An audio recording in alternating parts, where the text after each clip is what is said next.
Once upon a time, in a grand estate, lived a kind and beautiful girl named Cinderella. But life wasn't easy for her. After her mother passed away, her father remarried a woman with 2 daughters of her own. At first, Cinderella hoped they would be like family, but she was wrong. When her father died suddenly, everything changed. Her stepmother took control of the house, turning Cinderella into a servant.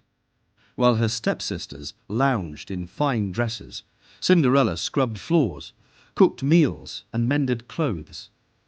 At night, she would curl up near the fireplace for warmth, and every morning she was covered in ashes. Her stepsisters laughed and called her Cinderella. Still, Cinderella never lost hope. One day, an announcement spread through the kingdom. The prince was hosting a grand ball. Every young woman was invited, and the prince would choose his bride. Cinderella's stepsisters were ecstatic. "Help me pick a dress, Cinderella." One sneered. "Do my hair, Cinderella." The other demanded. Cinderella longed to go, but when she asked, the stepmother smirked. "You? A ball?" She scoffed. "Look at you. Filthy rags, no manners. You'd embarrass us." Cinderella refused to give up. "But the invitation says every young woman." The stepmother smiled coldly. "Fine.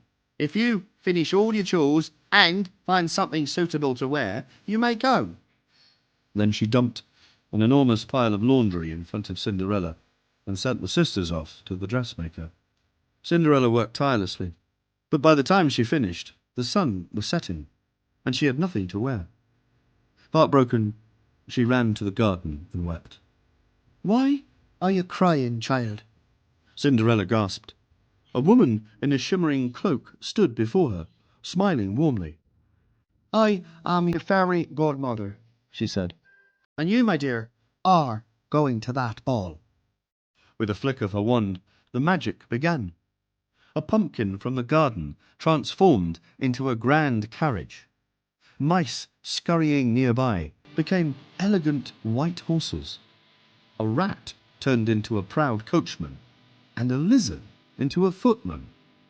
Then, with a gentle wave of her wand, Cinderella's ragged dress turned into a stunning gown of silver and blue, shimmering in the moonlight.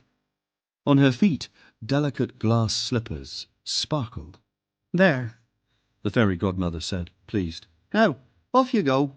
Cinderella's face lit up. "Thank you. But remember, the fairy godmother warned, this magic will only last until midnight. After that, everything will return to normal."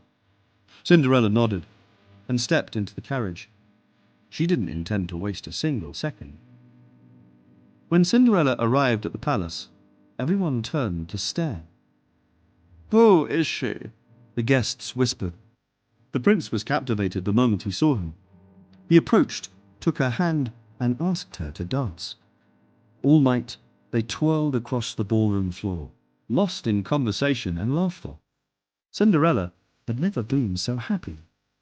Her stepsisters, who hadn't even recognized her, fumed with jealousy. But as the prince was about to ask her for her name, Cinderella heard the first chime of midnight. Dong! She gasped. "I have to go." The prince tried to stop her, but she darted away.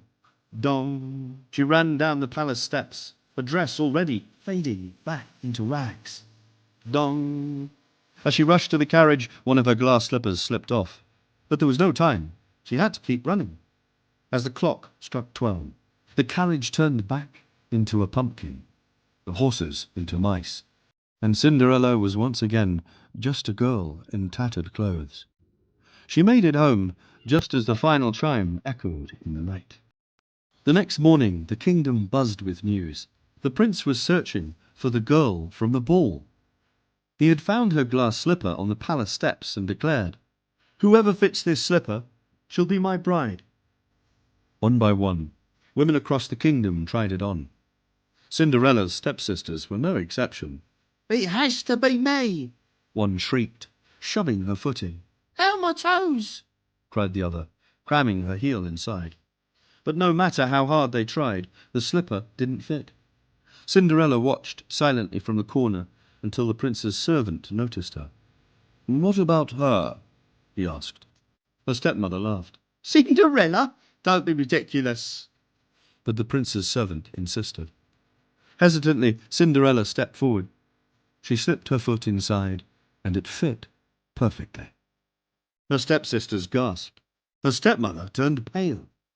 Then, from her pocket, Cinderella pulled out the second slipper. Everyone fell silent. Then the prince smiled. "I found you." Soon after, Cinderella was dressed in royal finery and taken to the palace. The prince, who had been captivated by her kindness and spirit, asked for her hand in marriage. With a heart full of joy, Cinderella said, "Yes." Her cruel stepmother and stepsisters, ashamed of their treatment of her, were left behind.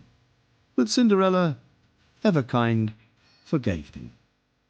From that day on, Cinderella lived happily in the palace, never again treated as anything less than the princess she had always been. And she never needed magic to shine, because her kindness was her greatest gift of all.